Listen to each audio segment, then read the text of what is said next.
I'm joined here by Peter Heine Nielsen, coach, long-time coach to Magnus Carlsen, also previously World Championship second to Vishy Anand, both very long stints in his career. And today, right now, funnily enough, we are discussing about something completely else. That's freestyle chess or chess 960, as you call it. So first of all, Peter, how you doing? And where are you right now? If you can tell us. Thanks a lot for inviting me. It's always a pleasure to do something with chess players in India. Well, I'm in Lithuania. I understand I'm Danish, but I've lived in Lithuania for basically 12, 13 years by now because I'm married to, well, former chess player Victoria Chmelita Nielsen, and we have two kids together here. So just back with my kids from school. Actually, I took them to chess, and now I have time to do an interview with you. So very much looking forward to talking to you. Yeah, that's really wonderful to hear. So just to give our viewers a bit of context to the interview here. Today we are going to be discussing about freestyle chess and its many differences with classical or standard chess as we call it. And how it is emerging, or at least a very viable alternative to chess at the top level at least. I mean, we can also discuss its implications, whether it is something which can be considered it is even starting one. Like when chess players are starting, they can study maybe the freestyle chess instead of classical chess. Maybe that is also an alternative. But I would just like to get your initial thoughts, Peter, about freestyle chess in general. Like, how do you see it all? Well, I mean, historically, I very much belong to those who are very skeptical about freestyle chess. I mean, we played tournaments with it 20 years ago, and I thought it was a nice peculiarity. I mean, it was fun to play it once a year, but of course, nothing serious at all. At some point, quite recently, DeepMind, the team who created AlphaZero, was experimenting with a lot of chess variants, and I thought that was very interesting, and I thought initially they were much more interesting than freestyle chess. But lately, I sort of come around to the very opposite point of view. It's been a very gradual thing. It's, of course, also very influenced that Magnus has always been a fan of freestyle chess. And as you said, I've been the second of Magnus and Vishy. Well, it is in the word second that you're not the one making the real decision. So when That's Magnus tells true. you should study freestyle chess, of course I did that. And I have to admit that I've really come along to the benefits of freestyle chess, and I think also I have a unique insight to sort of being a coach for World Championship matches over the last 15 years. So some of the problematics appearing there in classic chess, I would like to sort of talk about. So actually, I think it's more gonna be examples from classical chess, which kind of sort of problems we are facing at the absolute top level, and why I think freestyle chess is a good solution to that. So I'm actually afraid there's going to be more actual chess than freestyle chess in this interview, but let's see. Yeah, absolutely. And I would really like to get in and delve into those positions. But before that, Peter, I would like to just ask you one more question before you get into these positions. Now that you are someone who is spending maybe more of your time in freestyle chess, like working on those positions, these 960 positions, okay, maybe 959 because the standard position is not there. Uh, do you enjoy it yourself more given all the work you have done in classical chess, like not just being a second, of course, you're an esteemed grandmaster, you've played lots of tournaments playing just classical chess. Do you enjoy that process more, and is there a concrete reason you can put to it? I mean, I think it's very different processes. Also, I think it's important to state that I spent much more time creating opening analysis of the normal chess position that I do studying freestyle. I mean, the actual point of freestyle is that it is freestyle in the sense Okay. that you are going there and you are doing your best in a freestyle manner. I mean, yes, we have tried to study it. We look at the games with the computer, we try to learn. But the whole point of it is that, well, it is so different positions that you can perhaps learn something general. Um, I would say the time I spent preparing for freestyle was very interesting in a different way Mhm. because when you study normal chess as a second, you're sitting with a computer, you're basically trying to map out things to mathematical precision, right? You're looking at some well-known openings, you know all the plans, you try to find some kind of quirk, and you basically want to map it out to perfection. With freestyle chess, it's very, very different. I mean, well, the player will not have the option before the game to sit down and memorize opening lines. So we are much more trying to understand general concepts. It's like, you know, you look at 50 different opening positions with the queen on h1, and you try to understand, okay, sometimes you play g4, sometimes you don't. Why is that, and so on and so forth. And you really think you have to try and think, you have to try and understand. You try to, is this a relevant pattern, is it not, and so on and so forth. And I think that's how chess was long ago, right? Where we didn't have the computers to tell us the facts, but you have to try and grasp the ideas. And I think it's just such a huge difference between freestyle chess and normal chess in terms of studying. In normal chess, we try to, as I said, map out things with mathematical precision, and basically, well, you just look, well, I mean, we all know the general concepts. We try to find some kind of small line, and we analyze that more or less to death. In freestyle, it's more trying to understand some general concept and to give yourself a positional background to be able to try and play well. I think it's just very different things. I think that the sort of the difference I try to give from what is the top players do during a chess game. In classical chess, they mainly try to memorize, and we will see some of the World Championships games. It's a lot about memorization of homework. In freestyle chess, they are basically on their own by themselves, so they very much start thinking. And what we have tried to do with preparation is to can we spot some patterns that exist quite frequently in freestyle chess, but for instance, basically never exist in standard chess. For instance, you can see that in freestyle chess, quite often you'll see players playing a4 and rook a3. But of course, we don't do that in classical chess because there is a bishop on f8. But when it's not, suddenly it becomes a relevant pattern. And well, I mean, for me, it's been a very interesting journey to be part of. But of course, people are different. Yeah. And now we would like to get into actually those positions, and I would like to share some of them with you. Yes. So we have, we will start actually with a match which was, okay, probably the last World Championship match you prepared for, okay, in 2021. That sounds reasonable. It's probably up to others than me, but yes, it's the 2021 World Championship match between Nepo and Magnus Carlsen.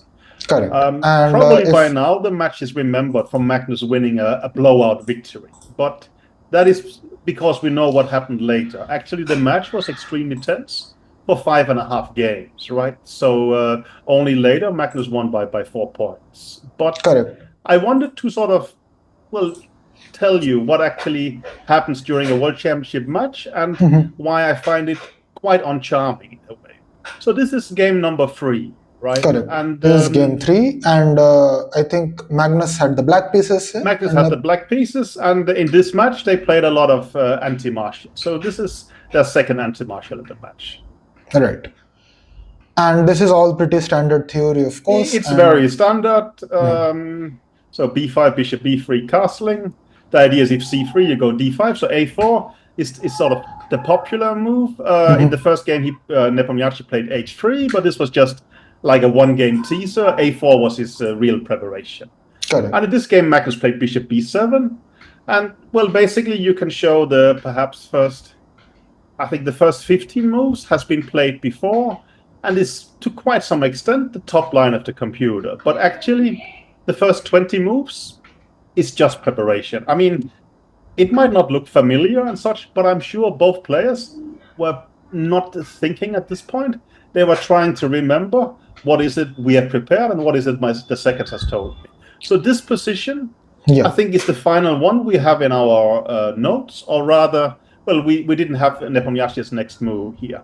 But till here, we had basically, he played h3. I forgot, maybe we had bishop c2 or something like that. It doesn't matter so much. It's more sort of the general thing that, well, is this really how sports should be, right? We have a World Championship match. Of course, the players, they are not moving instantly because they have to make sure that they remember correctly. I mean, I know it by experience, right? The first game of the Topalov Anand World Championship match, unfortunately, was lost by Anand in 1.5 hours. Correct. because he simply misremembered the move order and lost immediately. And it becomes, in my opinion, wrong that memory plays such a big role, right? I mean, one should understand for a world championship match, you hire maybe 4 or 5 very strong grandmasters to work for you for half a year, creating an opening repertoire. And you go very deep, and so do the opponent, of course. And in this game, there is basically no chess content, right? I mean, well, the first 20 moves perhaps looks quite interesting, but only for those who has not done the work. In reality, it is just the 2 players comparing notes, trying a little bit to remember, and now they play a couple of, I mean, Nepo actually probably didn't know h3. Magnus thought for a while, he played c6. Correct. And you can show the next couple of moves, I think bishop c2, d5, e5.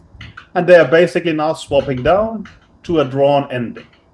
And well, is this how absolute top level chess should be, right? I mean, it maybe makes sense for the contestant. They're trying to do their best to win this match, but there is so little human versus human content here. It's really just computer preparation versus computer preparation, with the main thing from the players being memorization.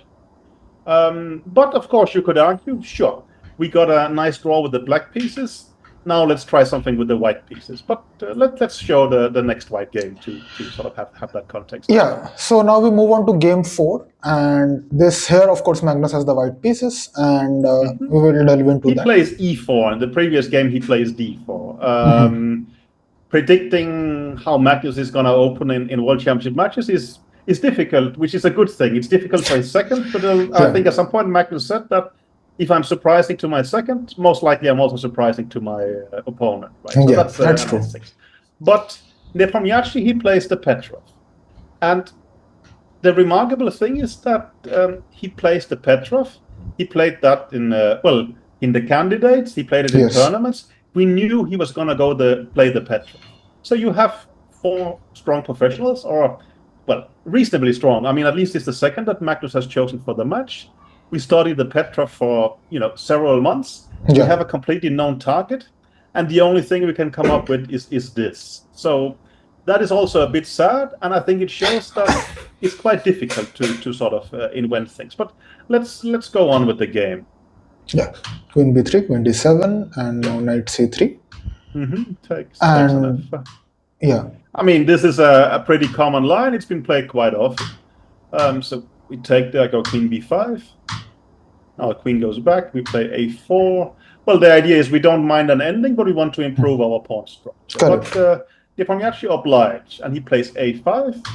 And this position has been played a lot of times. I mean, of course, the natural move for white is to take en passant on a6. Then black is going to take back with the knight, most likely, or maybe exchange rooks first. And while the b pawn is a bit weak, practice has shown it doesn't really matter. This is just a draw. Yeah. So we prepared something else, a little bit, we hope, somewhat surprising. The move knight to h4, Correct. Obviously wanting to jump to f5, right? But, well, he goes g6. And now we were kind of happy with the move g4. At this point, this was a novel concept, at least in terms of what has been actually played. We were not that naive that we thought, he's going to be completely unaware. We thought at least, well, maybe it would put some kind of practical pressure on him. He will have to start to think. But he knows very well what he has to do here. So he goes knight d7, knight d2 is the idea. We want to play bishop f4 and put some pressure. If he takes it, we take back with the knight to attack d5. Rook c8, takes. And rook c3 even. And now you take knight d5. Knight d5, rook d3, and our nose goes here, rook to e7, and we say with quite some practical pressure. I mean, well, if rook d8, we can take on d7. But he plays knight f8 here. I think you told me this is the only move that's not losing. Yes. And I think, sometimes it's nice to make your opponent play only moves. Other times it means he has no choice, so he's forced to find the good move, right? Yeah. And knight f8 is probably of the second category here. Yes, exactly. I mean, there's no point in hoping for him to make a blunder because everything else loses immediately. That's true. But we thought that white could keep some pressure here. I remember Magnus fought for quite a while, gave checks like this. now played d5. You can't take it because of knight f6. But Nepomniachtchi just starts pushing his pawn. And I think the game fit. Yeah. Like this. It just ended in a draw, I think, quite soon. And now Magnus repeated moves like this, right? Yeah. So again, we saw 24 moves of preparation by both sides.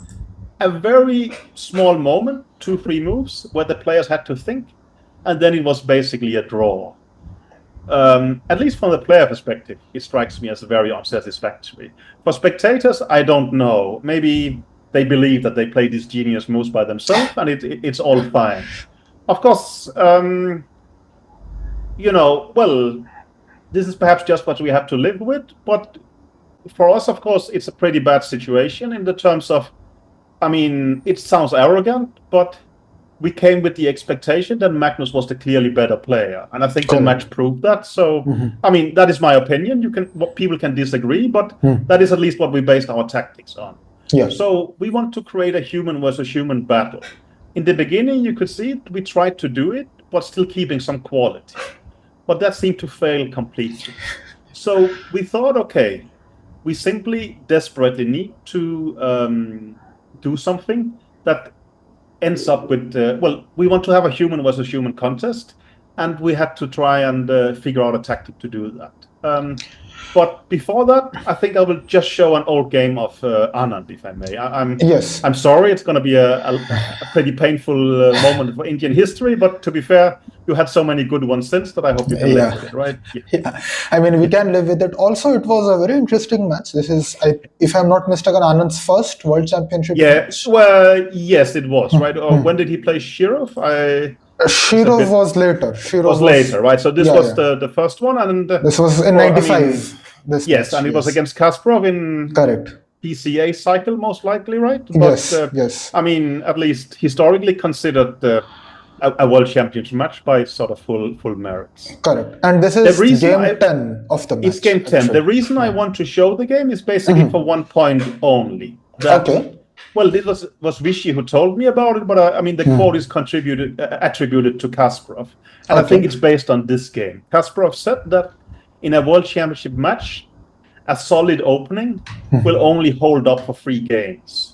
His point is that you give your opponent a target, they will try to create some new ideas, and at some point they're going to shoot it down.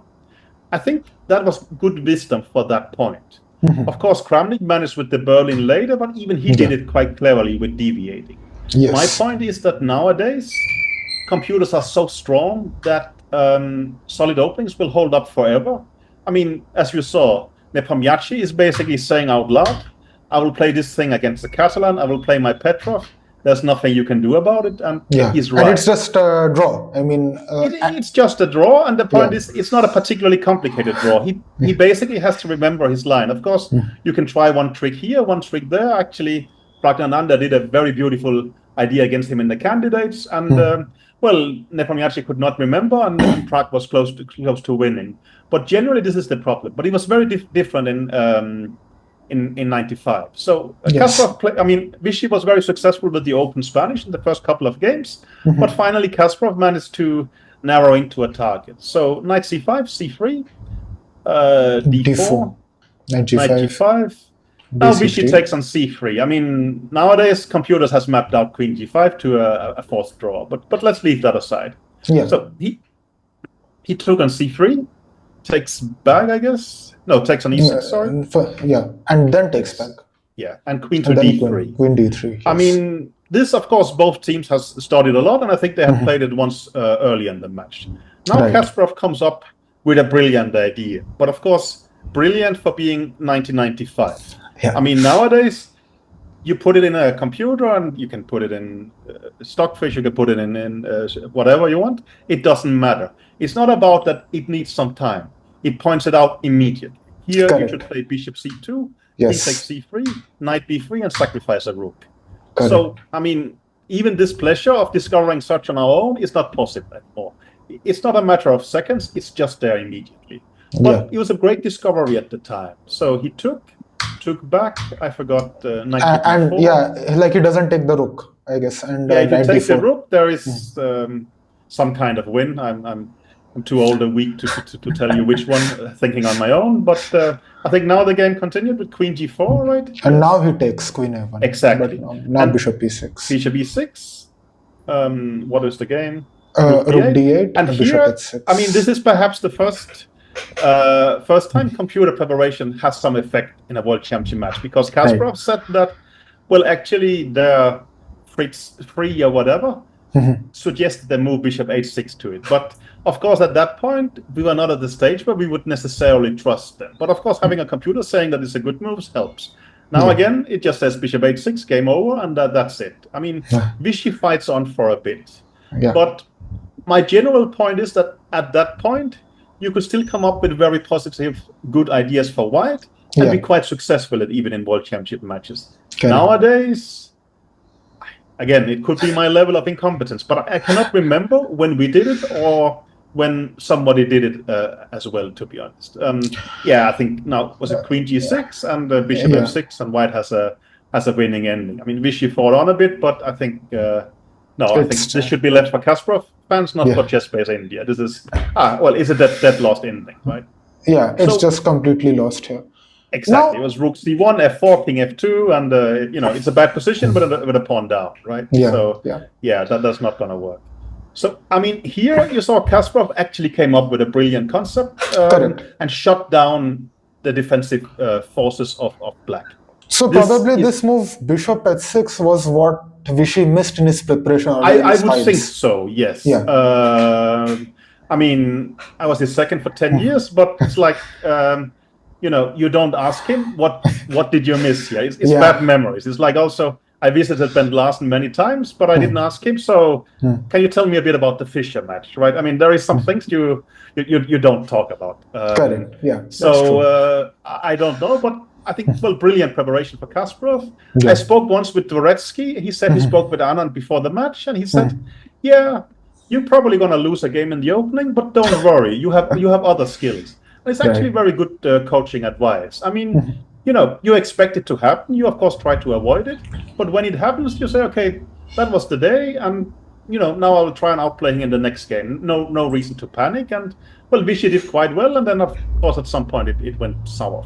But, perhaps Kasparov was just a stronger player. There's nothing wrong in that, right? Yeah. So, but Peter, here I would like to ask you a question, because we see this very contrast in preparation and coming up with a new idea. We see game 3 and 4 of 2021, then we move back to 1995 and we see like such a brilliant idea coming up in the opening, which is now almost unthinkable perhaps. Now, there were 2 World Championship matches which took place after the 2021 match. One, of course, Ding Nepo, then Ding Gukesh. These 2 matches. Now, in these 2 matches, while the number of decisive games was probably higher, we saw maybe some opening ideas which were not solid at all. Or they are not solid, but they are still quite different, I would say. I mean, I'm going to show one of them here. I think, I see, Gukesh has Gajewski as the main coach. And I saw them, in my opinion, they were doing a little bit what I'll tell you about what we started to do here in the Nepomniachtchi match, but in a more, risky manner, which is meant as a compliment. They took more risk and they pushed it even further, which I think suits Gukesh style well. But I think I will answer that question, but can we do it a little bit later if it's fine by you? Sure, absolutely. Good. Now, I would like to go to the next game actually. And this is Magnus versus Nepo, and this is, I think, game 6. Yes, game 6. Yes. So this very famous game actually. Exactly. There was one more sort of quiet draw, and then Magnus had the white pieces. And I'm basically going to talk about the absolutely most uninteresting part of the game, the opening. But anyway, so the game goes d4, knight f6, knight f3, d5, g3. I mean, you're not really supposed to play g3. I mean, normally you play c4, e6 with a Catalan first. Correct. And but we had prepared g3 for the match for quite different reasons. We thought, I mean, a bit depending on which system he played against the Catalan, it could be a nice surprise to have. The problem is that black can play, let's say, c5 here. He can play bishop f5. He can even play g6. All reasonable systems. But we had it some kind of surprise. But earlier in the match, we got to see which kind of system Nepomniachtchi would play against the Catalan, which was e6, bishop e7. Yeah. So we thought he's probably going to do that, and we were right. So castles happened here. And now this is quite a key point I want to make. We play the move b3. Of course, the best chess move is c4. I mean, that's how we are supposed to play chess, right? We play c4 instead of b3. Correct. I mean, b3 is a bit slow move. That's not how you play chess. You generally attack the center immediately. Correct. But Magnus, former second Dubov, said in an interview quite recently that these days it's very difficult to play the best move in the openings. And there's actually a lot of truth in that. The problem with if you play the move c4, well, Nepomniachtchi will take it as he did in game 2, and it basically becomes some very long lines. I mean, Magnus played queen c2, then he played b5, and we had prepared knight 5 for the first game, a somewhat dubious pawn sacrifice. The main line is a4, but theory goes on, and it's basically quite exhausted. And again, it's going to be this comparison of notes. So to avoid this, we played 6b3. Correct. None of us believes it's a particularly good move. I mean, the idea is to perhaps play c4 next, but let's say he can play c5 immediately, and he could also play a5 or b5. There is a bunch of decent moves, but this is the point I'm trying to get at, that where we are now in modern chess is that we are starting to play suboptimal moves for the sole purpose of avoiding computer preparation. And that is a little bit sad. I mean, you cannot tell a school kid that you should play b3. Of course, you should play c4. You attack the center, you develop up dynamically and such. And b3, no, that is just way too slow, right? I mean, the bishop doesn't want to be in b2. Not necessarily. Maybe he wants to be in f4. It also blocks the queen going there. It's just wrong. But still, I mean, that's the kind of stuff you do. I mean, instead of b3, I think Firuzha played a3 recently, and Caruana played the move knight to e5, right? We are starting to play this kind of strange moves, mainly to avoid long forced lines. And that, I think, is a bit of a pity. And I think Dubov's point is you cannot play good openings anymore simply because they are too exhausted. I mean, Magnus literally won 130 moves later, but it had absolutely nothing to do with the opening. Right? Yeah, it was a crazy game with up and down, and many things happened in the game. Fantastic moment, and I remember I felt so pity for Magnus because, he kept pressure after move 40, then he kept pressure after move 60, and he kept pressing and pressing. But Nepomniachtchi defended so well. And normally it's my job to go and pick Magnus up after the game. But we started approaching midnight. And I think 11:30, I thought, okay, it's going to be a draw. But let me just get ready so I can, greet him and say, I think you tried everything you could. He defended well. There's a new game tomorrow. But when I came there, they were still playing. So I remember going on a parking lot in Dubai for 45 minutes, following the game on my phone. And of course, to my delight and to the sadness of Nepomniachtchi, Magnus actually managed to grind him down in the end. I mean, it literally ended after midnight. It was completely crazy, but again, it didn't have. I mean, the opening. This was the final moment, actually, of the game. I mean, just for the viewers to see. It is good memories, and also incredibly important for the match. I mean, of course, having the point is more important. Is that what matters? But also, I mean, remember Magnus's match. Against, I think these games break people down, sort of, right? That you feel like, okay, I tried so hard. Especially what matters is, let's say, the match with Karjakin. I mean, there was no doubt in our mind that Magnus was a stronger chess player than Karjakin. But as long as the match is equal, you still keep taking some kind of risk. And Karjakin was just playing incredibly solidly. And, I mean, Magnus was close to winning in game 3 and 4. I would say it was closer to winning both games, than both games ending in a draw. But from our perspective, unfortunately, that ended in a draw. And the match kept being equal. Magnus, kept escalating risk, and at some point it went wrong. And then, of course, he won in the end, which was very nice, obviously. With Nepomniachtchi, you saw what happened when Magnus came ahead. Then Nepomniachtchi thinks, okay, I'm actually forced to not just play extremely conservatively, but to put some pressure. I have to go for wins, basically. That's what. And when he started playing for a win, we get to see that, okay, he opens up, and Magnus effectively made. He just crushed him. Both with white, but also later with black. So. Correct. And now we move on to actually game 8 of the match. Game 8. Again, yeah. it's the idea of opening preparation. So, correct. Now Magnus was ahead in the match. Yeah. But so we could start to play for perhaps less ambitious idea, but still we wanted to find some ideas against the Petra. But let's see. Yeah. E4, knight e4, bishop d3, d5, knight e5, knight d7, takes. So the obvious move here, of course, is castles. But there is, then black goes bishop d6, and there is a bunch of interesting but forced lines, unfortunately completely mapped out.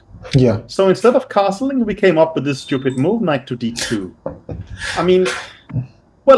We had no belief it was a particularly good move, but we had to find something. I think even in the car, Magnus was sort of telling me, I don't like this.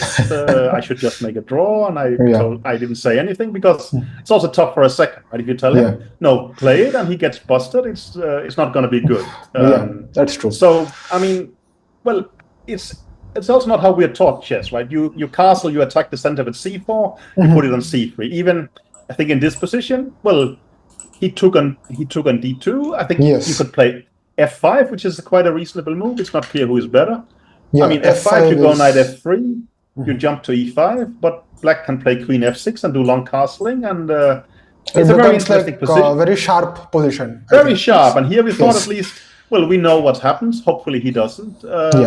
But it's kind of a bluff, but also when you bluff, there should be some upside. So he took on That's d2. true. Yeah, he did take on d2 and bishop d2. Back to back. Now queen e7 would be a pretty good move. Yeah. Queen e7 check would actually would be quite nice, because if you interpolate the queens, it's pretty draws. You can play king f1, but that's a bit weak. Yeah. And if you go bishop e3, there is actually queen b4 check. When you have turned b4. Yeah. When you turn it into a not bad gambit, but not a particularly good one either. So we were kind of bluffing, and to be honest, I think we wanted something like queen to d2. So let's say queen to e2, king takes d2. This position maybe. Bishop d6. And maybe now, did we really want g3 followed by a bishop f4? I'm not fully sure, but maybe we did. Yeah. Complete symmetry, and that is the best we can come up with. Again, by a bit of a miracle, it kind of worked, because Nepo, I think he took on d2, he played bishop to d6. Also, the match situation contributed here, right? Because he is thinking that he has to go for wins. Of course, we were also trying to exploit. It means that we can start lowering the ambition level to a huge extent. If it's a draw, it's a draw. Yeah. He castled. Magnus Carlsen, and now, h5. White castle, so we have queen h5. So he played the move h5. Yes. Now, this has not much to do with the freestyle topic, but it's a good example of what is it? Magnus plays Nepo plays a move that's not in our preparation. Right. It should have been, because it's quite a logical move. But as a second, you kind of discard moves that are not given by the computer. Yeah. But it would be good to, of course, include the refutation of a suboptimal move. Logical move. So here Magnus thought for a long time. The correct move is c4, as far as I remember. Or maybe rook e1 is okay. I forgot. I think c4 is the top engine choice. Maybe it's the top engine choice. The whole point is that, so you take on c4. We're going to go rook e1 check. Yeah. King f8. F8, and then bishop to take c4. And now queen h4 is a very logical reply. Yeah. Because it attacks on h2 and it also attacks on d4. And now white has to ignore that and play queen to f3. Wow. Yeah, if someone like this is maybe not so obvious, yes? Exactly. And let's say queen h2, king h1, f1, it looks like you can give a check and pin the queen, but you can't with the bishop because the queen is hanging. Correct. And if you play queen takes e1, he's gonna take back with the with the king, obviously. So this actually kind of wins for white. Magnus thought for a long time and couldn't really find it. I think he played queen e1 check. Queen e1 check, king f8, bishop to b4. Playing with absolute safety, complete symmetry, and for some reason he actually won this game. So that was nice for us. But yeah, and I think a part of my point is that you can see that Magnus has to start playing suboptimal chess moves just to Correct. get a game. And still, I mean, well, we talk about, chess should be about interesting openings, kings, Indians, Catalans. But that's really not the case anymore, right? Is this an interesting Petrov?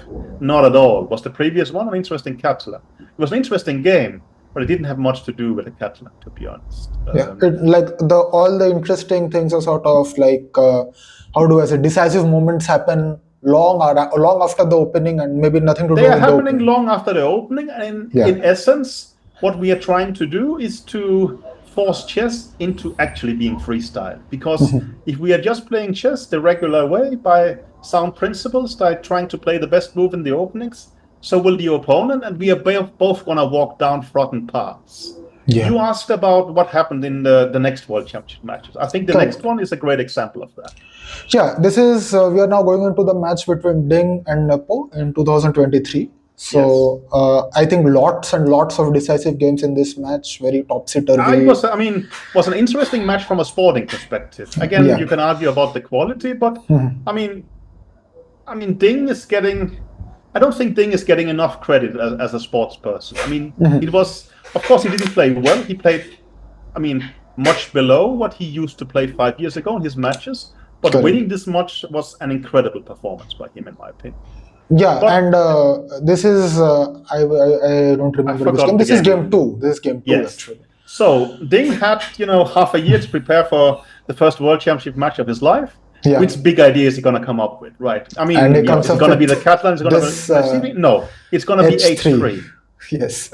And, well, my point is, Ding has spent his whole life playing the Catalan. He's such a great Catalan player with Right. 3G, 4G3. And we can all see the logic of the move G3 is to develop the bishop. Correct. Now he plays H3 instead, right? The only point of H3 is that, well, now at least we go to start to play chess, right? Yeah. And There's that's no what theory people- here, basically. That's what he's hoping for. maybe there is by now, but at least, while I have been involved in preparing 7 World Championship matches, Yeah. and trust me, people get paranoid. We didn't get paranoid to the extent that we prepared for H3. Yeah. So I would think, well, it's like, what should we do against G4? Vishy will tell us, okay, don't waste. There is a limit to how much time we should waste, right? Yeah. We did waste time on what happens if Kramnik plays E4, but not like this. Correct. Of course, there is some small points to H3. You want to take on D5 next and go Bishop F4. But again, everybody understands that H4 is a crappy move, right? Knight C3 is logical, G3 is logical.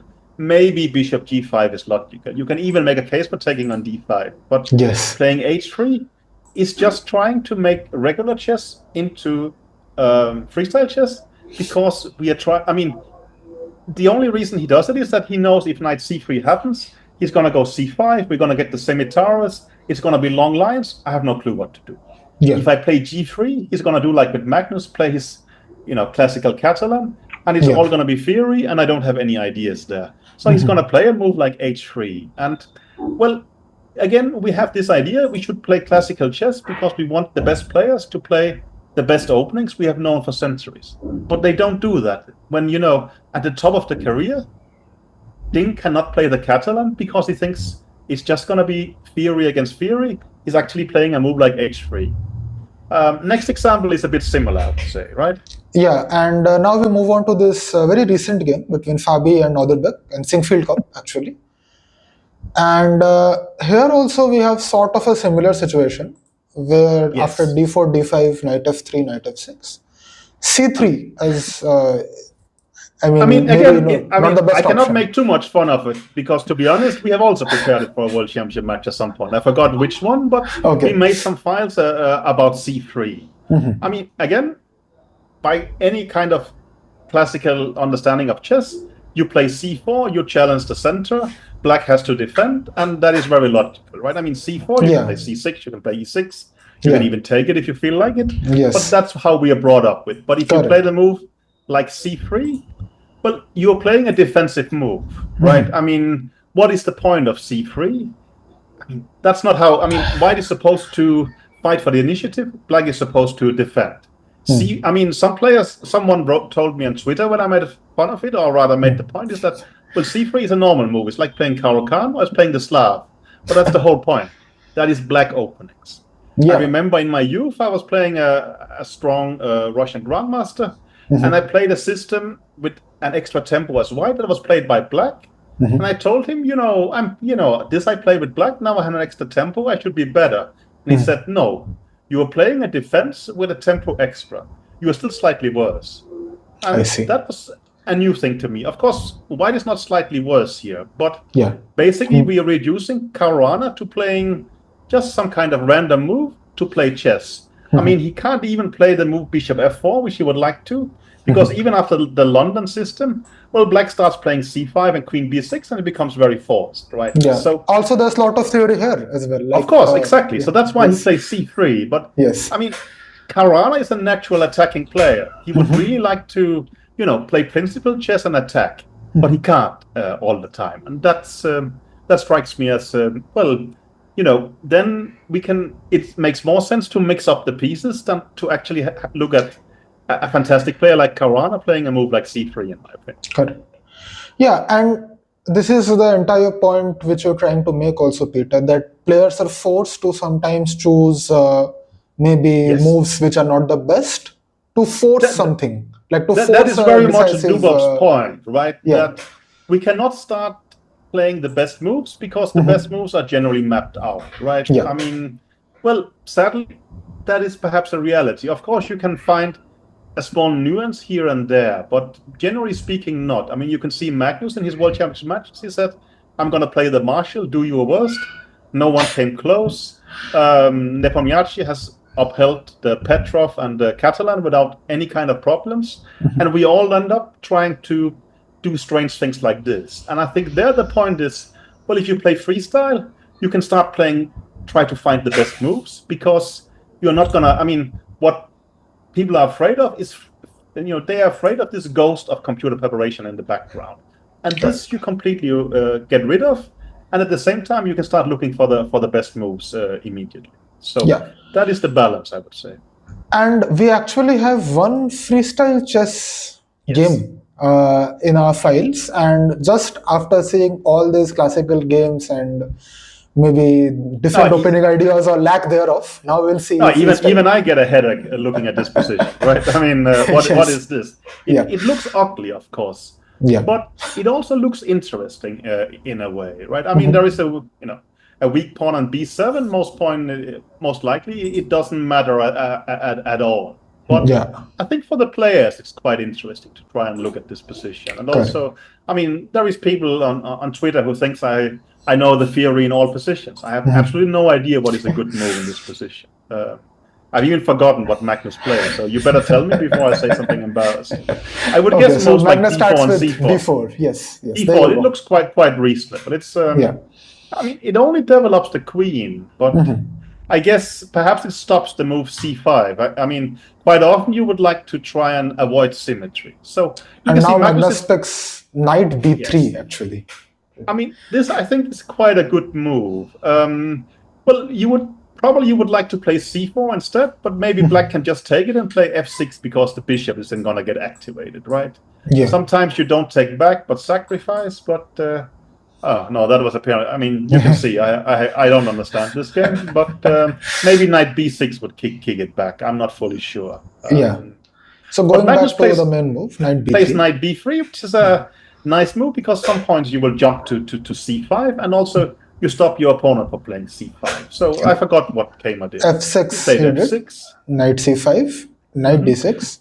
Of course, knight c5 might look very strange in the sense that you are spending two moves with the one piece. We are generally told not to do that, but here you are attacking a weak pawn, so you win the tempo back. Perhaps these kind of general rules we have about chess are still based on the chess version we know. And the chess version we know, it's important to understand that all the pieces are positioned very beautifully. They are in optimal squares, the rook's on the side, the bishop ready to go into action, the knight will jump to the center, and everything is protected. Here is a little bit different. Yeah, Help me and out that again. is why none of the rules of regular chess or classical chess seem to follow here. You can do you can break all the standard rules you have learned At through least life. sometimes they really matter, sometimes they don't, and I think that's the interesting part, right? Something So interesting Magnus happens. chose h4 Yes, here, for example. yes.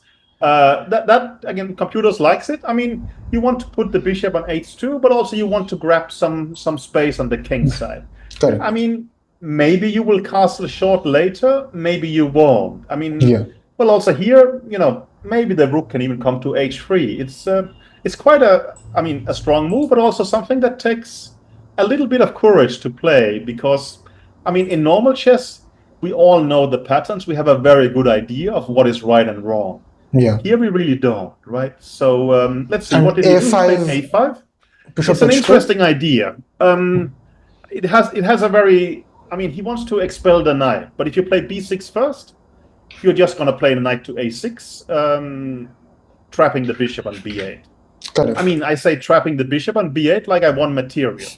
It's a knight for a bishop, but while, by classical formulas, we say they're both worth 3 points, I guess any kind of modern formula, especially when you look at, let's say, what AlphaZero has generated, we will say the knight is a little bit better the bishop is a little bit better than the knight, right? Correct. So, yes. and also, maybe we don't have to take immediately, although maybe after c5 years. Why white is better here, it's not obvious for me to understand. But again, I mean, my main job is to look at the evaluation bar, which says white is better, right? It's an interesting position. But of course, he played a5, which is quite creative, right? You can see he wants to play b6 next, but have the bishop go to a7. Yes. So that's Magnus played what? Bishop h2 and then h2? b6 now, as he continues with this plan. And now I think this even Anish Giri tweeted about that white has a very interesting move here. He could play the move knight to a6. This is what our engine says is a strong move. I mean, well, this is classical chess to me, right? Now we are trying to invent new positional patterns we have never seen before. Yes. Of course, it's easy for me. I sit with the computer. I can tell Magnus after the game, you can play knight a6. But this is, I mean, Magnus, well, is the best player in the world, in my opinion. And if he's the best ever, we can debate. I don't care so much. It's him or Kasparov, obviously. Yeah. But even playing something like this is too difficult for him. And this, I think, is the great thing about what's it called, freestyle chess, that we pose them problems that are incredibly difficult, but also very interesting in a way. I mean, yes. Well, I forgot what happened. So bishop a7. So here Magnus actually played knight cd3, c5, c3. No, I meant if you play knight a6, what happens next? I forgot. Yeah, so after knight a6, actually you have to go bishop a7. That's the engine recommendation at least. Now c3 and c5, and black is fine, sort of. It's not like black has a very big edge. I still thought white was somewhat better here. I mean, the computer seems to think so as this well. is also not the strongest engine we have here. This is a browser-based engine. No, I mean, I think white had some advantages. I mean, my job is to study these games when they happen, basically to have a conversation with Magnus afterwards. Yeah. And here the best move apparently is b4, which is okay. It's very complicated already, I think, the position. I mean, I think you can of course make the point about freestyle chess that it's too difficult. That simply if Magnus cannot play it properly, why on earth should you spend time on it? I think that is a somewhat legitimate argument in a way, right? That it is too difficult, and that's how it is. But that it's extremely interesting, I think, and complicated is quite clear. Well, Magnus took the knight back, and it became this up and down battle. And I think in the end, Magnus won. That Magnus won in the end is clear because it's from Karlsruhe. So that's makes it. I think.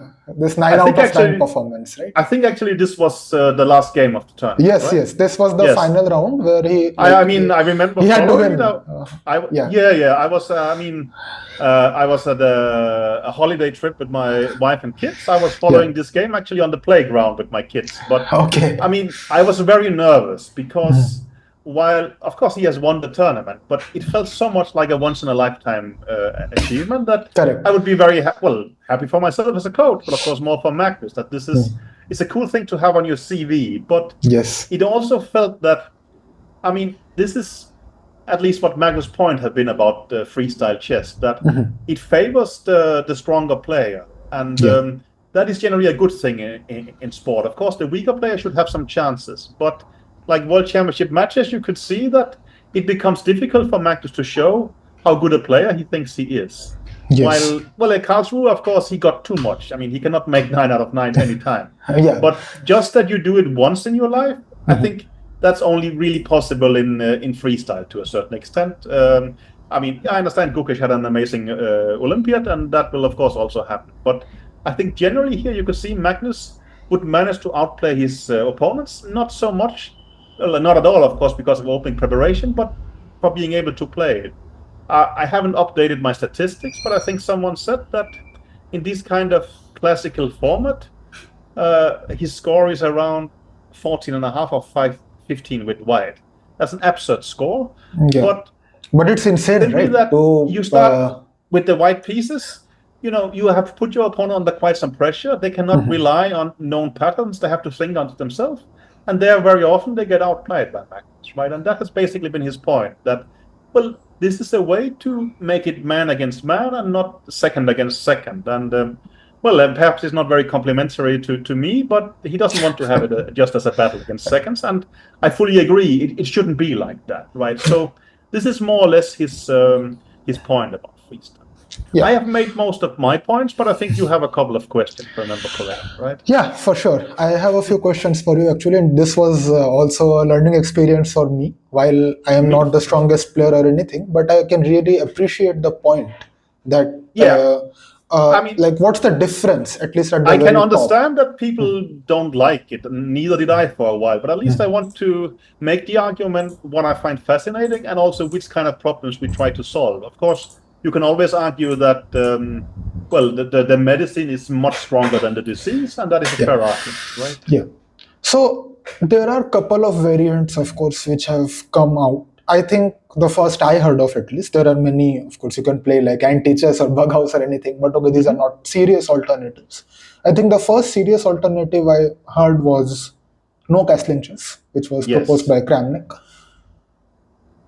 I Out of think out of these alternatives which you have seen, did any one of them strike out as much as freestyle chess to you?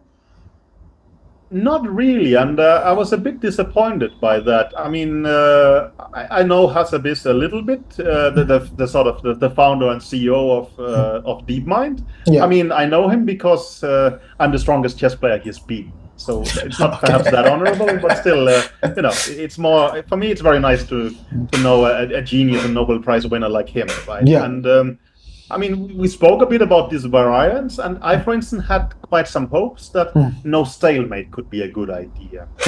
But because, well, the problem in chess is that the defensive side has too many resources and the aggressive side seems to lack them.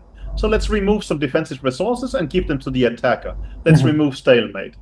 I mean, it perhaps helps a little bit, but the only conclusion was that, sure, I mean, they had No, to no, rewrite the like no endgame stalemate theory, but you was. will start making draws by Yeah. changing a little bit earlier. But you could see that Mm.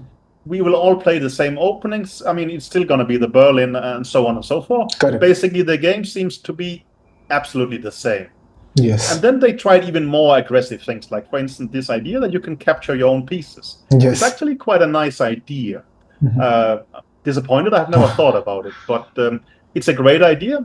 But again, when you saw the game played by, I mean, Alpha Zero, let's say, I mean, created itself and played it beautifully, but you could see it still looks like chess. I think we saw some games where they would play the anti-Moscow system with 25 moves that Yeah. looks completely like normal chess.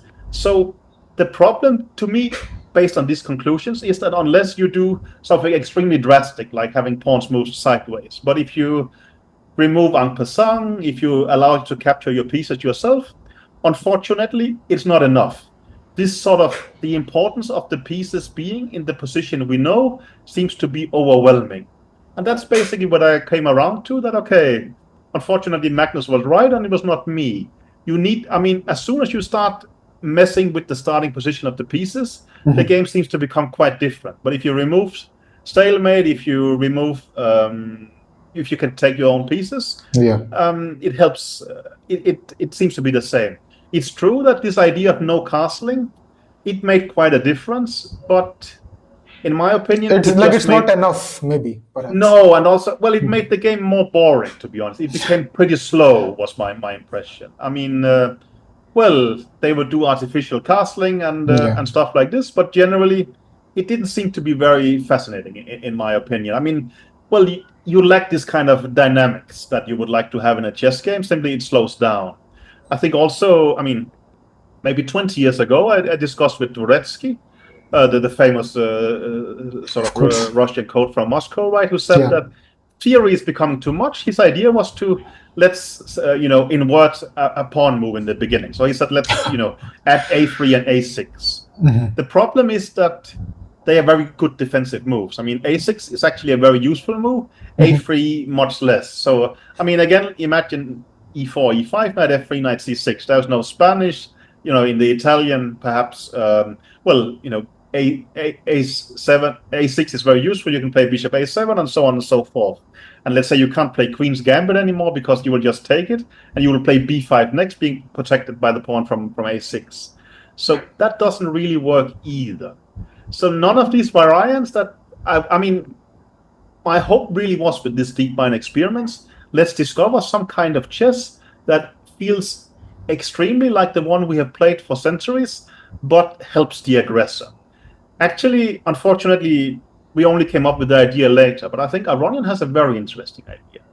He wants to play chess like we do regularly, but when you castle, you can put the rook on e1. It's actually a good idea. I mean, I'm not bright enough to understand the full implications, but what we are trying to do is to help the aggressor.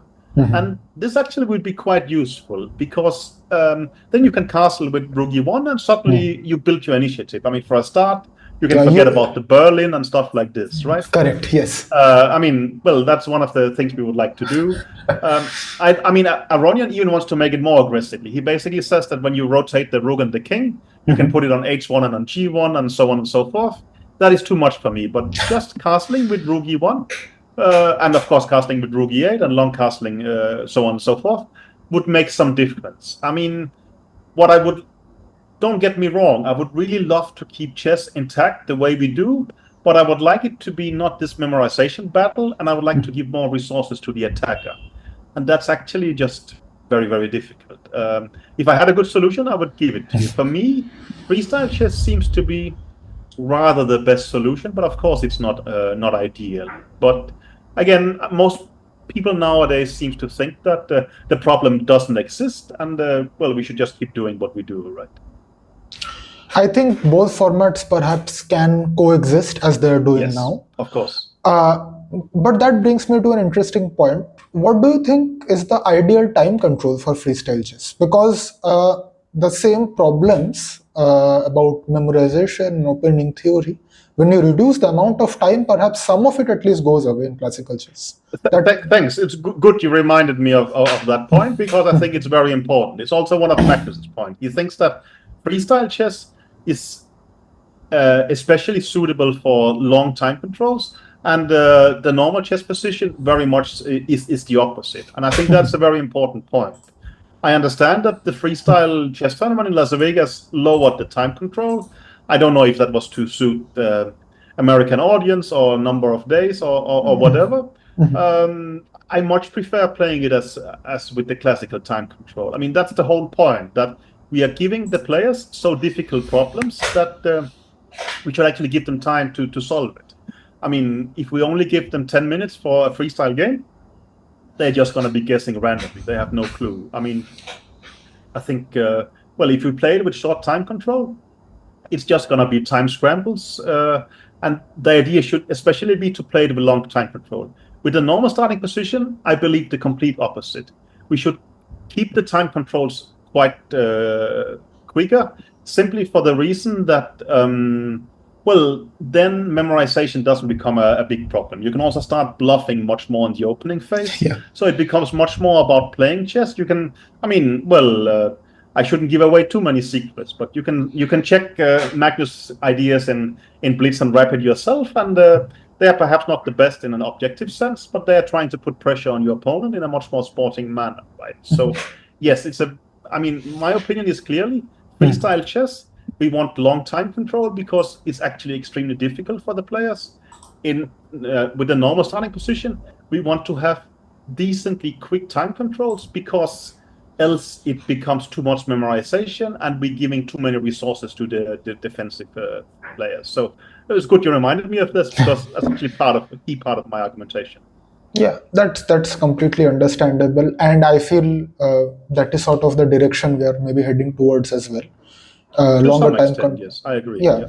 and Even, I mean, even while people wants to keep classical, you can see that they are still lowering the time control. I mean, we're not playing 7-hour games yeah, adjournments anymore. We are going to perhaps 90 minutes and 30 seconds for every move and no extra time and so on and so forth. yeah, and this like Norway just came up with an interesting idea that no increment for first 40 moves, then you give 10-second It's increment. very weird for me. I always, in Norway chess, I think, okay, now we have reached the time control. I should go and get to the playing hall. But there is no time control, right? I Yeah, mean, I'm just so. I mean, move 40 has some magical feeling for me. Although in Norway chess, it has absolutely no relevance. But, yeah. I mean, it's no, impossible for me to sort of ignore, right? It's just yeah. yeah. Basically, they try to keep changing around and find an optimal And I solution think for the time also control. what they are trying to do in Norway chess is that, well, they want to help the player putting pressure, not to an absurd amount, so he's just going to win. Yeah, But they will lower the time so the one who has a small edge has a perhaps bigger chance of winning correct. in a way. Yeah. And you can argue that's wrong. You should not punish the defender. But, well, I think when we have a sport that has such a pretty high number of draws, it makes sense at least nudging it in the direction where we sort of get more decisive games. And well, you know, if you are slightly better, well, you get more chances to win, but you still have to try and play well. I mean, Magnus won a lot of positions in Norway chess that maybe he wouldn't have won in 7-hour chess, but I think that's a good thing. And not only because he's his coach, but I also think it's a good thing for the sport. That brings me to another point. Freestyle chess in general, like a lot of the issues we discussed with classical chess or standard chess, were that the opening positions are far too well known, and maybe there are no good alternatives, basically, that it all pans out through a draw. So that brings me to the point that do you think this is the ideal format for even a player at a 2200 or 2300? No, that of course is a problem, right? That I think freestyle chess is amazing for 2700 level. Is it great for 2200 level? Maybe less so to an extent, right? I mean, for 2200 players, it's going to be very difficult to play because, I mean, Yeah, well, you have spent I mean, not your whole life like a 2700 player, but still to get to that level, you spend a lot of time understanding regular chess. And now you are forced into something that you will have to learn anew. yeah, And that is, of course, going to be unpleasant. And I can understand the resistance. I mean, I had it myself, of course. I mean, my whole life I've been studying opening. I mean, I even made it into a profession, right? I mean, well, you know, that's how I made a living. So, of course, we're gonna give away quite some of our skills by doing that. I still think it's a good decision. I think the positives is that nowadays, even as a 2200 players, if you play a game in your club, you will have to prepare, you will have to check your openings and such. Like yeah, this, what you have to do is you go there and you know, I have to do my best in my sport in half an hour, but let me clear my head, let me try to get ready for a battle, and things are decided there. Of course, there's going to be a period where we have to get better at it. Also, I mean, we are suffering from how are you going to get better at? There is no particular books about it and such. While in normal chess, we have to say we have thousands is too little, right? So yeah. of course it's a problem, and you are right. I mean, the resistance is natural, and it's perhaps not a battle I think I'm going to win, perhaps ever, or I'm not going to win it within half a year, right? But well, it's still my opinion. But I understand the problem. Of course, the less rating you have, the more complex chess is already. And why would you add a lot more complexity for by far the vast majority of people on the planet who seems to be enjoying chess the way we have it? So I don't know what the solution is there, but I think for at least for many professions, it seems like an interesting challenge. I mean, I think Aronian gave an interview recently where he really praised it. I thought, okay, this is a dream come true. I think also it makes the games perhaps more positional and less tactical in a way. And well, if that's a good thing, I don't know. But I mean, well, anyway, I think I answered your question. Yeah. And that also brings me to another point, that because the game is so, like, first of all, okay, if you see just purely from a spectator sport perspective, it is one of those unique, like it is in one of those unique positions where you have to understand it to some degree to enjoy and watch a game of chess. Now, perhaps freestyle chess is adding to that difficulty a little bit. Is there a way you think that it can be sort of made more spectator friendly? That hurts, but to be honest, I mean, how many of the spectators understand what happens in a world championship match? I think they understand it due to computer sort of evaluations. They understand it due to commentary and such. But I mean, when I was Magnus second against Kayakin, right? He played the rapid playoff, and I think 1 million Norwegian fans follow it on television. I understand as an Indian, it doesn't sound like much, but Norway is only 5 million people, right? So, no, I mean, it was huge. I know that TV2 for us has was a big huge deal. And how many of these were capable of understanding what happened on the chessboard? I would guess very few. But you have commentators who explain this well. But of course, that is a general problem of sport, right? I mean, football, we can all understand the rules. Cricket, that's a bit more tricky for me, but well, India seems to disagree with it, right? I mean, no, I'm just joking here. But most sports you can understand intuitively. Chess, of course, you can't. But even so, it seems to, I mean, have become a great spectator sport in India and Norway. But also in Norway, it's a great spectator sport because we are rooting for Carlsen. In India, I mean, it's because of Vishy and, of course, now the new generation. I mean, remove these names, well, there would be no such thing. I'm sorry, I should say it's of course also because of chess-based India, but still, I mean, your success is based on their success, right? Of course, I mean, that's the boom. So, I mean, yes, of course, freestyle is even more difficult to explain than chess to everybody. But isn't chess already difficult to explain? I think that's true. That's true. Yeah.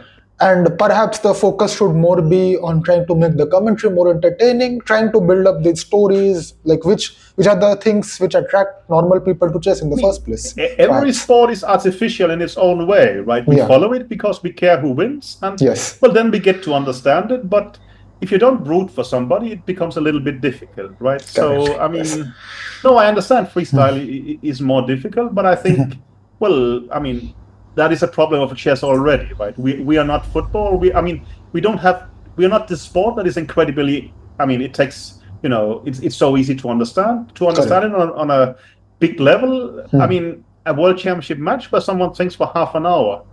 Do you think the fans thinks this is amazing? I wouldn't think so, right? Yeah, I mean, that's true. Yeah, that's a very fair point, actually. And I mean, and another thing is, now, of course, in the young generation of players, we have very different kinds of players. For example, we have players like Gukesh, who, for them, perhaps the classical world championship cycle is quite important. Then we have players like Carlsen, Hikaru, Aronian also, who are equally valuing freestyle chess. I'm sure there are many other names. I'm just naming a few here. Do you think, like, there's any correlation or the skills are transferable between standard chess and freestyle chess? Like, for example, if let's say you focus and you work for a month or two on freestyle chess, you try to study the positions, you try to get in that mindset. Does it help your classical chess in your experience? I don't know. Also, I mean, well, I think Magnus has become quite better in freestyle chess, and his normal chess has not declined, perhaps more than you would expect for that. His age will give him a small decline, right? If it has inspired him at times, maybe it has, but I mean, it's hard for me to say. I think, well, chess players are generally extremely rational persons. I think what Magnus does makes a lot of sense, and so what Gukesh does, of course, makes a lot of sense. I understand Gukesh was part of the freestyle in the beginning, but it didn't turn out too well for him, and quite logically, I mean, it's reasonable he cared about other things than freestyle. I would do the same in his shoes, right? And such. So, but of course, their skills are transferable. I mean, they are essentially the same game, right? It's not, I mean, it's the not end like game remains the same. Positional chess ideas remain the same in many cases. yeah, well, I mean, the pieces move the same way. What I'm saying is that, well, I mean, you say is the ideas transferable? I mean, if you put a classical chess player against a football player in freestyle, it's clear that the chess player is going to win. Yes, right? I mean, that's true. of course they are very similar, but of course a player like Aronian, perhaps we would expect to be even better in freestyle than in classical, because classical is perhaps a lot about preparation. It's about discipline. Aronian likes to be creative and such. So I guess also that's a bit of the problem, right? When we switch from classical to freestyle, it favors some players and it is a disadvantage to other players. I mean, to be honest, that's why I disliked it back in the days, because I was living heavily from being a strong theoretician while not being that good at playing chess. So why would I love it? Of course I wouldn't. It was threatening my way of livelihood, right? So yes, it's transferable, but of course it favors some over others in a way. I think also you can see that Magnus doesn't have ambitions for world champion title. Well, if I insult Aronian by saying neither does he, I'm very happy. I would love to see him in a world championship match and the candidates, and he's playing awesome in recent history days as well. So maybe Aronian is a good example of someone who actually played classical and seemed to do quite well. You remember Kagmer won in Weichenhaus, and we thought, okay, maybe he is just better in freestyle than he is in classical, but maybe he's just as good in classical. We have seen that since, or maybe he's also been a bit inspired in that way. I think it depends on your personality to a huge extent, right? Some are extremely goal-oriented. I'm working on chess, but I'm working on chess because I have a game to play tomorrow. I want to have an opening to play. And others are more explorers, perhaps like Aronian, who thinks, let's analyze this position only because it's interesting, right? I think Magnus is a bit in that camp, and I never really was. But as I said, I'm not choosing what to look at. That's Magnus. And I can also see that, having this curiosity about things that perhaps doesn't matter in a direct sense actually develop you, and sometimes you discover things that are quite useful in a way. But if it becomes a hypothetical discussion. If Gukes had studied more classic freestyle, would he be better or worse? If Magnus only studied classical, would he be better or worse? Well, we're never gonna know, right? So, I mean, unless they do it, it's very hard. I mean, an interesting experiment for me would be, imagine some players growing up having learned freestyle by default, not classical chess. But even me as a father is not going to make some experiments on my kids. So it's really not a recommendation, but it could be interesting to have someone who is not biased by how we perceive chess, with that, the bishop belongs on f1, the rooks belong on a1, but someone who has only understood chess from freestyle. But of course, it's not going to happen, but it's an interesting idea, or maybe I'm just crazy. I don't know. I think this is a thing which will be solved over time, in the sense that, of course, there might come a time in like maybe 10, 15, 20 years from now that there is good amount of literature on freestyle chess. Books come out. I don't know. I could doubt it a bit, but it would also be nice. I mean, I'm always more worried about what happens to world championship matches. I mean, we didn't talk about, Gukes against Ding, but it was also a little bit of a special match in a way. But I mean, are we actually in the last stages of evolution of chess ideas, right? Is there anything left to discover? I mean, basically, over history, you always move forward, you start discovering new ideas. But correct. At some point, we're going to be at the end of the road. And it feels like, to some extent, we are there. I mean, before AlphaZero happened in 2018, I would have said the same. I would have said, we have a perfect engine and there's not much to discover. And then suddenly AlphaZero happened, and luckily I was wrong. I haven't learned from my mistake. I think that now, this time, I'm right. I was wrong before, but now I'm right. There is not much more to discover. I would be extremely happy if I'm wrong, but I'm skeptical. I generally don't believe that there is many more openings to discover. I mean, we saw AlphaZero was a complete vacuum from normal chess. It discovered everything on its own, and still it ended up with basically all the same conclusions, except perhaps neural networks are somewhat responsible for the semi-towers and ending and things like that. But generally, you can see it as a compliment to human beings. We actually had done a pretty good job of finding out what is right and what is wrong. The sad thing is that could also mean that when we have AlphaZero separately and humanity on the other side, and we have the same conclusions, maybe that's it. I don't know, but I feel a bit as a pity if World Championship matches are going to be moves like 6H3, 4H3, or 3C3. But again, the new generation perhaps finds ways around it. And I think they do it a lot by gambling, gambling in the sense of playing unsound ideas, Yeah. which is generally pretty cool and such. But I'm somewhat skeptical, but let's see, right? Yeah.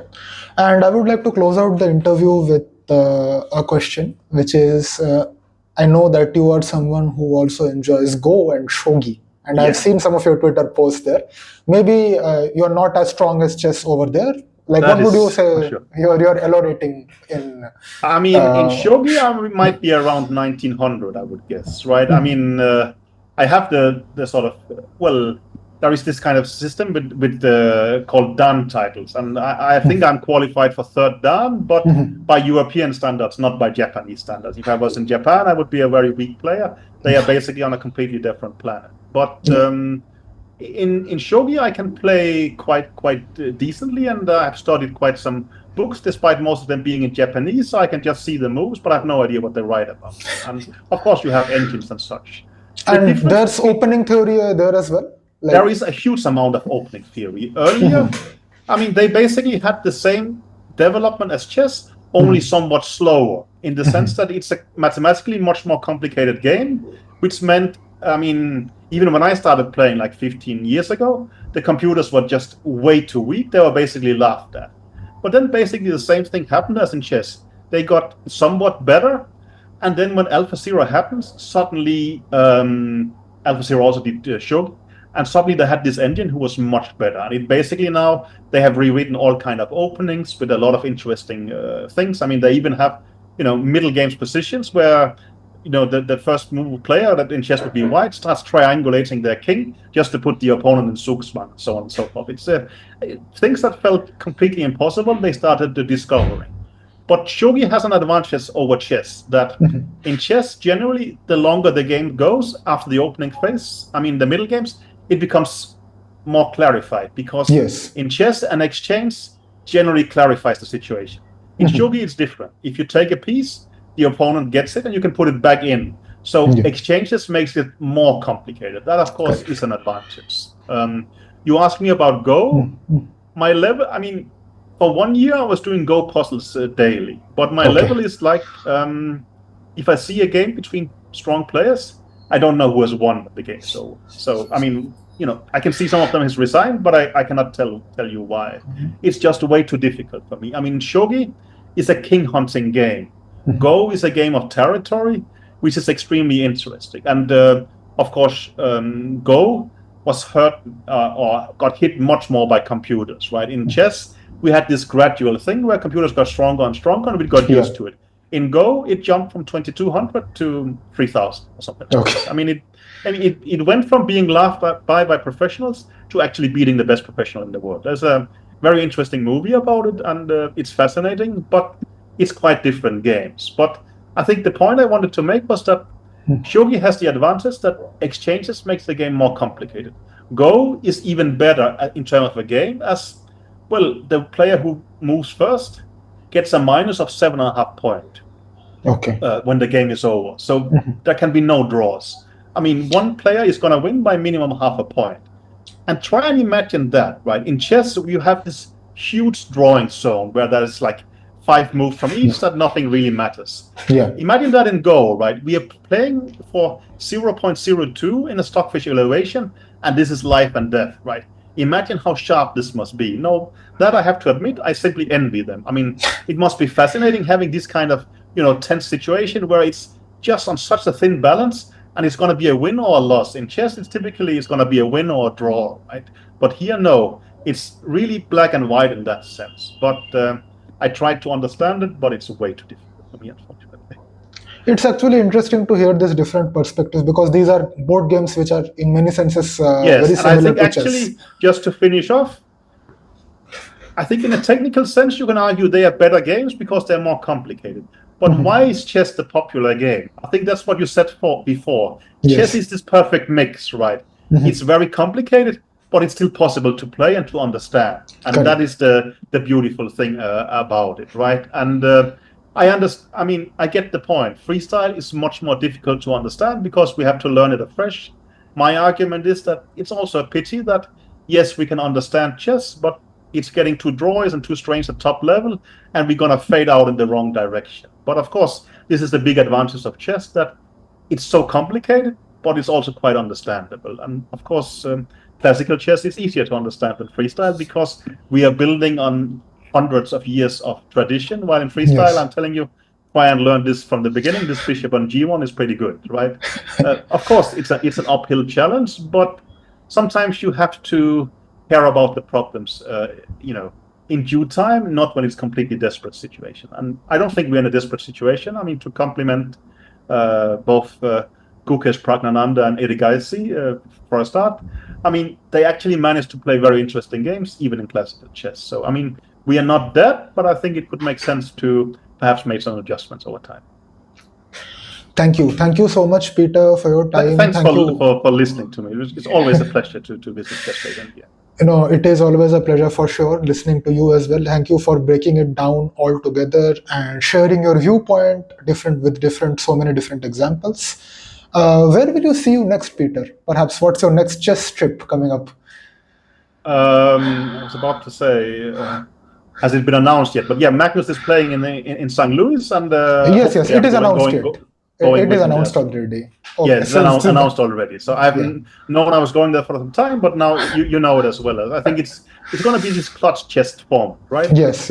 Very interesting format where, on the last day, they are getting huge number of points. I mean, it's very weird in a way, right? Yeah. I mean, it also feels unfair, but it's entertainment, and I like it. I mean, well, Sigfield pays, he can actually get whatever he wants. And, yeah, that's true. From an opening, I mean, it's actually funny. I mean, are we gonna prepare some great ideas for 3 points and then just play some crap for 1? I don't know, but it should. I mean, it would be very stupid starting to play your main preparation in the beginning, right? I think towards the end, it will be like the last day will be very interesting, where of course the player who is on the bottom can actually try to make a huge comeback. I mean, you can see some wild jumps, but of course, when you talk about St. Louis, of course, we should mention that there's also going to be freestyle. It's going to be correct. rematch Kasparov against Anand. But yes. So we are looking forward to it. To that as well. Do you have a pick there? Who do you think will win? Vishy versus Kasparov. I mean, I probably believe in Vishy there. I mean, age matters. I think freshness matters. I mean, Vishy is still spending most of his time on chess, of course, both as a chess politician, but also quite often as a player. While Kasparov, I'm a huge fan of him on Twitter and in real life, but in politics, right? And he's spending most of his energy there. So I would say that if Kasparov was still, fully active in chess, it would be a very interesting battle. Now, I actually think that, Anand is the favorite. And my heart is split. I mean, you would like Kasparov to still play great chess, but of course also I've worked for Vishy for so many years. So I think mainly with such two giants, what you hope for is that they're going to play well. I mean, you are afraid that, will they blunder too much? Will they be too old to play? I don't think so. I really hope we're going to see glimpses of, why they were the best of their respective times. So I'm really looking forward to that bit as well. Yeah, we are as well. Thank you so much, Peter. Thanks a lot. Take good care. Bye-bye. Yeah, bye.